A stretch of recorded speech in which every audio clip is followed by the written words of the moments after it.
दोस्तों कई बार income tax officer ऐसी गलतियां कर देता है जिसका क्या फ़ायदा उठा सकते हैं और राहत ले सकते हैं। ऐसा ही एक केस डिस्कस करेंगे जहां पे कि टैक्स पेयर को राहत मिली है।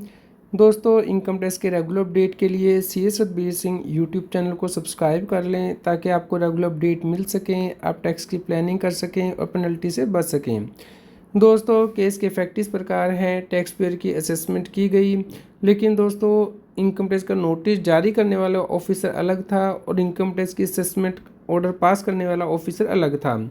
तो क्या इस केस में इसे वैलिड कहा जाएगा? क्या प्रॉपर ऑफिसर ने इसमें जुरिडिक्शन को एक्सरसाइज किया है? दोस्तों इस केस में इनकम टैक्स ऑफिसर जो जुडिक्शन असेसिंग ऑफिसर है उसके द्वारा इनकम टैक्स का नोटिस जारी किया गया, लेकिन फाइनल असेसमेंट ऑर्डर किसी और असेसिंग ऑफिसर के द्वारा पास किया गया है। दोस्तों ये असेसमेंट ईयर 2009-2010 से रिलेटेड है।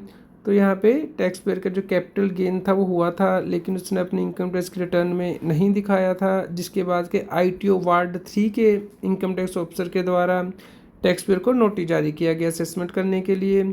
लेकिन दोस्तों जब फाइनल असेसमेंट ऑर्डर पास किया गया वो ITO वार्ड 2 के द्वारा किया गया। तो यहाँ पे देखिए असेसिंग ऑफिसर अलग हो गए हैं। जो व्यक्ति नोटिस जारी कर रहा है ऑफिसर वो अलग है और जो असेसमेंट कर रहा है वो व्यक्ति अलग है।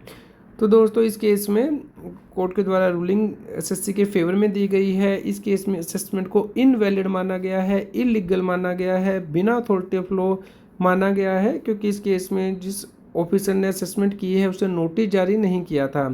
तो दोस्तों इस प्रकार की असेसमेंट वो वैलिड नहीं होती हैं। तो आपको इंश्योर करना है कि जब भी आपको नोटिस मिले और असेसमेंट हो तो आपको इंश्योर करना है कि असेसिंग ऑफिसर सेम होना चाहिए। अगर वो अलग हैं तो उस केस में आप असेसमेंट को चैलेंज कर सकते हैं और आपकी जो इनकम टैक्स की डिमांड है उसे ख़त्म करवा सकते हैं। तो दोस्तों इनकम टैक्स में ये रूलिंग है कि जो प्रॉपर जुरिडिक्शन है असेसिंग ऑफिसर की वो उसे चेक करनी है और वही ऑर्डर पास कर सकता है, कोई दूसरा असेसिंग ऑफिसर ऑर्डर पास नहीं कर सकता है। दोस्तों यहाँ पे ये भी प्रोविज़न है कि अगर एक असेसिंग ऑफिसर चाहे तो दूसरे असेसिंग ऑफिसर के पास प्रोसीडिंग को ट्रांसफ़र कर सकता है, लेकिन इसके लिए जो प्रॉपर प्रोसीजर है सेक्शन 127 में अडॉप्ट करना होता है। तो इसलिए आपको इंश्योर करना है कि यदि बिना जुरिडिक्शन के आपका ऑर्डर पास किया गया है तो उस केस में आप उसे चैलेंज कर सकते हैं। भले ही आपने जो पहली अपीलेट अथॉरिटी है उस पर ग्राउंड नहीं लिया था तब भी आपका ग्राउंड वैलिड माना जाएगा बाद की अपीलेट अथॉरिटी के पास। आप इस ऑर्डर को डाउनलोड कर सकते हैं, लिंक वीडियो के डिस्क्रिप्शन में दिया गया है। ये ITAT दिल्ली बेंच के द्वारा ऑर्डर पास किया गया है।